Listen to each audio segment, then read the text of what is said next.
सल्लु अलल हबीब सल्लल्लाहु अला मुहम्मद सल्लल्लाहु अलैहि वसल्लम। अल्हम्दुलिल्लाह, अल्लाह पाक जो भलारो महीनो, प्यारो महीनो, रहमतन वारो महीनो, उहो महीनो जंहिंमें नफ़ल जो सवाब फ़र्ज़ जे बराबर ऐं फ़र्ज़ जो सवाब 70 दर्जे 70 गुना वधायो वेंदो आहे। तव्हां सम्झी विया हूंदा वे उहो कहिड़ो महीनो आहे। उहो आहे रमज़ान शरीफ़ जो महीनो। अहिड़ो भलारो महीनो जंहिंमें असांजे प्यारे प्यारे आख़िरी नबी मुहम्मद अरबी सल्लल्लाहु अलैहि वसल्लम जन इबादत जो खूब एहतिमाम फरमाईंदा हुया। हज़रत सईदना अबू सईद ख़ुदरी रदी अल्लाह तआला अन्हु जन खां रिवायत आहे त असांजे प्यारे नबी सल्लल्लाहु अलैहि वसल्लम जन पूरे माह रमज़ान जो इतिकाफ़ फरमाइनि था।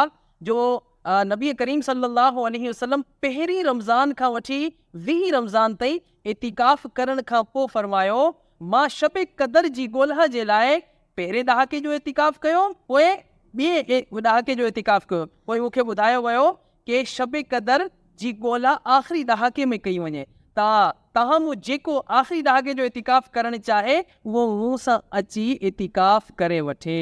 सुभान अल्लाह, शब क़दर जेकी बरकतनि वारी रात आहे, वॾी रहमतनि वारी रात आहे, जंहिंमें क़ुरान शरीफ़ नाज़िल थियो आहे, उन जी ॻोल्हा जे लाइ इतिकाफ़ करण जी तव्हां बरकत ॿुधी वे। हज़रत सईदना हसन बसरी रदी अल्लाह तआला अन्हु फरमाइनि था, साईं जन खां नकल आहे, जो मोतकिफ़ के इतिकाफ़ करण वारे खे हर रोज़ हिकु हज जो सवाब मिलंदो आहे।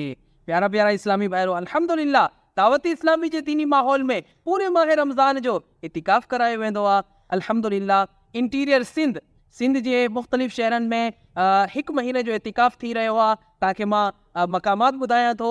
अल्लाह पाक तव्हांखे असांखे इतिकाफ़ करण जी सादत अता फरमाए। अल्हम्दुलिल्लाह हैदराबाद फैज़ान मदीना अफंदी टाउन में हिकु महीने जो इतिकाफ़ थी रहियो आहे। ईअं ई असां मौजूदु आहियूं ठठा में, ठठा जी मकली टाउन में माशा अल्लाह फैज़ान आमीना मस्जिद में हिकु महीने जो इतिकाफ़ थी रहियो आहे। ईअं ई लाड़काना फैज़ान मदीना में हिकु महीने जो इतिकाफ़ थी रहियो आहे। फैज़ान मदीना मीरपुर ख़ास में हिकु महीने जो इतिकाफ़ थी रहियो आहे। अल्हम्दुलिल्लाह फैज़ान मदीना गुलशन मदीना नवाबशाह में हिकु महीने जो इतिकाफ़ थी रहियो आहे। ऐं आख़िर में फैज़ान मदीना बैराज रोड सखर में बि हिकु महीने जो इतिकाफ़ थी रहियो आहे। ही 6 मक़ामात आहिनि इंटीरियर सिंध जा। अवामूं जेको इन्हनि शहरनि जे वेझो रहण वारा आहिनि, हुननि खे अर्ज़ु आहे तव्हां पाण बि इतिकाफ़ कयो।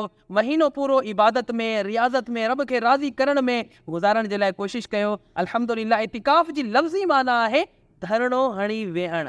ईअं सम्झो मुसलमान मस्जिद में अची वेही रहंदो आहे ऐं पंहिंजे रब जी बारगाह में अर्ज़ु करे रहियो हूंदो आहे, मौला मां तुंहिंजी बारगाह में अची वियो आहियां, धरणो हणी वेही रहियो आहियां, हाणे त बख़्शिश जी ख़ैरात वठी उथंदुसि। प्यारा इस्लामी भैरो, अवां बि दावत इस्लामी जे दीनी माहौल में हिन इज्तिमाई एतिकाफ़ जी बरकतूं हासिल करण जे लाइ इन्हनि नंबरनि ते राब्तो करे एतिकाफ़ जी सादत हासिल कयो। इंशाअल्लाह 29 शाबान जी ज़ोहर जी नमाज़ तव्हां इन्हनि फैज़ान मदीना में अदा कयो। इंशाअल्लाह इतिकाफ़ जूं बरकतूं वठो। अल्लाह पाक असांखे अमल जी तौफ़ीक़ अता फरमाए। आमीन बिजाहिन नबील अमीन सल्लल्लाहु अलैहि वसल्लम।